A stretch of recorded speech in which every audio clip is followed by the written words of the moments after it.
నాన్న third problem నేను చదువుతుంటే జాగ్రత్తగా వినండి.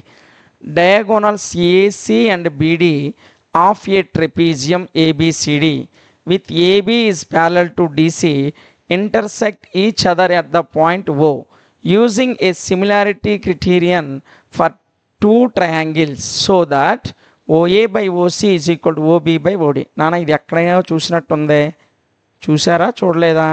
చూశారు. ఎక్సర్సైజ్ 6.2లో ఇదే ప్రాబ్లం ఇచ్చాడు వాడు. మరలా ఇక్కడ కూడా అదే ప్రాబ్లం ఇచ్చాడు.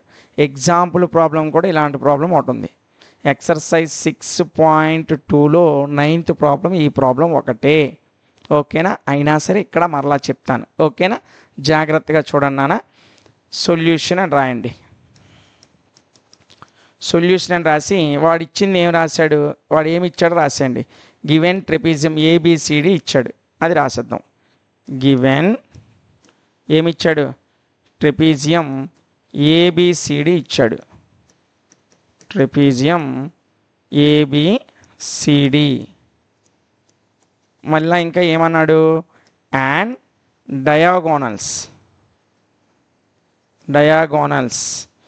ఏసీ అండ్ బీడీ ఇవి రెండు కూడా ఎక్కడ ఇంటర్సెక్ట్ అవుతున్నాయి అంట? Intersect at point O. ఇవి రెండు కూడా ఎక్కడ ఇంటర్సెక్ట్ అవుతున్నాయి? ఓ అనే పాయింట్ వద్ద ఇంటర్సెక్ట్ అవుతున్నాయంట. సో వాడిచ్చింది రాస్తాను. ఏబిసిడి ట్రెపీజియం ఇచ్చాడు, అందులో డయాగోనల్స్ ఏసీబీడీలు రెండు కూడా ఓ వద్ద ఇంటర్సెక్ట్ అవుతున్నాయి అన్నాడు. ఓ వద్ద అని రాసేసాను. ఓకేనా? సో ఇప్పుడు దీని డయాగ్రామ్ వేస్తాను చూడండి. ఆల్రెడీ ఈ ప్రాబ్లం నేను 6.2లో 9th ప్రాబ్లం, ఈ ప్రాబ్లం ఈ రెండు ఒకటే ప్రాబ్లమ్స్. ఓకేనా? సో సేమ్ ఆన్సర్, ఏం మారదు. కానీ ఇక్కడ కూడా ఇచ్చాడు కాబట్టి చెప్పేసుకుందాం, దానిదే ఉంది. ఓకేనా? ఇదిగోండి అక్కడ ఈ ఇదిగోండి. ఓకేనా? ఇది ట్రెపీజియం. ఓకేనా? సో ట్రెపీజియానికి నేను పేరు పెడుతున్నాను. ఇది ఏ, ఇది బి, ఇది సి, ఇది డి. ఈ ఏబిసిడి అనే ట్రెపీజియాన్ని వాడు ఏమన్నాడు? డయాగోనల్స్ అంటే ఇవి ఏసి మరియు బిడి. ఈ రెండు డయాగోనల్స్ ఎక్కడ ఇంటర్సెక్ట్ అవుతున్నాయి అన్నాడు? ఓ వద్ద ఇంటర్సెక్ట్ అవుతున్నాయి అన్నాడు. సో ఓ రాసేసాను. ఓకేనా? సో ఇప్పుడు మన ప్రాబ్లం కోసం నేను ఇక్కడ ఒక లైన్ గీసుకుంటున్నాను.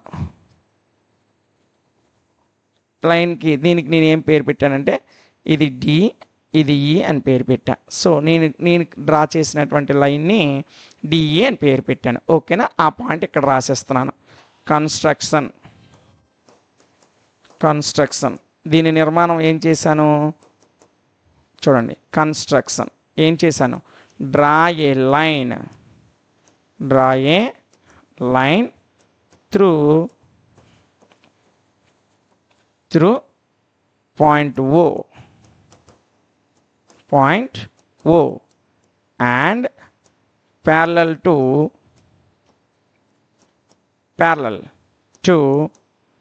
AB and CD. ఓకేనా? సో ఒక డిఈ అనే లైన్ని ఓ గుండా గీచాను. అది బీసీ సిడికి ఏబికి ప్యారలల్గా ఉంది అని రాశాను. అదే కన్స్ట్రక్షన్. ఓకేనా? ఇప్పుడు వాడు ఏమి ఇచ్చాడు? గివెన్. వాడిచ్చిన దాంట్లో గివెన్, లేకపోతే ముందు గివెన్ అని రాయకుండా ఏం రాస్తారంటే ఏబి ప్యారలల్ టు ఏంటి సిడి. ఇదే కదా వాడు ఇచ్చాడు. గివెన్ అని బ్రాకెట్లో రాయండి. AB is parallel to CD. ఇది వాడు ఇచ్చాడు గివెన్. ఓకేనా? ఇప్పుడు జాగ్రత్తగా చూడండి నాన్న. ఇక్కడ నేను ట్రయాంగిల్ ఏసిడి ఈ ట్రయాంగిల్ తీసుకున్నాను. ట్రయాంగిల్ ఏసిడి చూడండి జాగ్రత్తగా. In triangle ACD. ఈ ట్రయాంగిల్ ఏసిడిలో మనకి ఏం కనిపిస్తుంది? ఇదిగోండి, ఇందులో డిఓ అనేటువంటి ఇది డి అని పేరు పెట్టాను, క్షమించండి. ఆల్రెడీ ఇక్కడ డి ఉంది కదా, కాబట్టి అది డి అవ్వదు. ఇది ఈ అని పెట్టండి, ఇది ఎఫ్ అని పెట్టండి. ఓకేనా? సో అంతే. ఇదిగోండి, ఆల్రెడీ ఇక్కడ డి ఉంది కదా నాన్న, అందుకే మరలా ఇక్కడ డి రాయకూడదు కాబట్టి ఇది ఈ, అది ఎఫ్ అనుకున్నాను. సో ఇప్పుడు ట్రయాంగిల్ ఏది తీసుకోమన్నాను, ఇదిగోండి ఈ ఏసిడి అనే ఈ ట్రయాంగిల్ తీసుకుంటే ఈ లైన్ ఉంది చూసారు, ఈ చిన్న లైను, ఈ లైను సిడికి ప్యారలల్గా ఉంది. దేనికి ప్యారలల్గా ఉంది, సిడికి ప్యారలల్గా ఉంది. ఓకేనా, సో అదే రాస్తున్నాను. ట్రయాంగిల్ ఏసిడిలో EO is parallel to CD. ఎలా అయ్యింది అసలు parallel, as EF is parallel to CD కాబట్టి. ఓకేనా, ఈఎఫ్ అంటే ఈ పెద్ద లైన్ నాన్న మనం గీసుకున్నామే, ఇదిగోండి ఈ ఈఎఫ్ అనేది సిడికి ప్యారలల్గా ఉంది కాబట్టి దానిలో సగం ముక్క కూడా ప్యారలల్గా ఉంటుంది కదా, మొత్తం ప్యారలల్గా ఉందంటే దాని అర్థం సగం ముక్క కూడా ప్యారలల్గా ఉన్నట్టే కదా. సో అందుకే ఈఓ అనేది దేనికి ప్యారలల్గా ఉంది, సిడికి ప్యారలల్గా ఉంది. సో ఎప్పుడైనా ఒక ట్రయాంగిల్లో ఇదిగోండి చూడండి, ఎప్పుడైనా సరే ఒక ట్రయాంగిల్లో ఏదైనా ఒక లైన్కి ప్యారలల్ లైన్ ఉంటే అప్పుడు ఏమవుతుంది, ఇదిగోండి చూడండి, DE by AE is equal to AO by OC అవుతుంది. అవునా, ఏఓ బై ఓసి అవుతుంది. అర్థమైందా, ఇదిగోండి ఈ మొక్క బై ఈ మొక్క ఈజ్ ఈక్వల్ ఈ మొక్క బై ఈ మొక్క. ఫస్ట్ ఎక్సర్సైజ్ నేను చెప్తున్నాం. ఈ ఈఎఫ్ అనేది సిడికి ప్యారలల్గా ఉంది కాబట్టి DE by AE is equal to AO by OC అవుతుంది. అంతేనా, సో అదే రాస్తున్నాను చూడండి. ఇవి రెండు ప్యారలల్గా ఉన్నాయి కాబట్టి DE by AE is equal to AO by OC అన్న సిఓ అన్న ఒకటే, ఏఓ బై సిఓ. ఇది ఈక్వేషన్ నెంబర్ 1 అనుకోండి.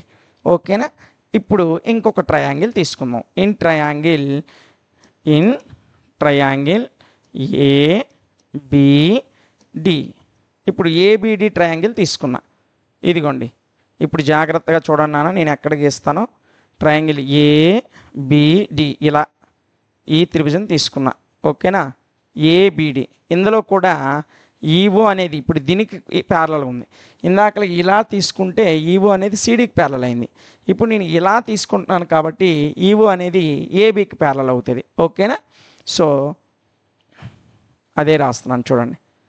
ఇన్ ట్రయాంగిల్ ఏబిడిలో EO is parallel to CD. ఏ విధంగా అయింది, యాజ్ ఈఎఫ్ అనే పెద్ద లైను దేనికి ప్యారలల్గా ఉంది, సిడికి కాదు నన్ను ఏబికి.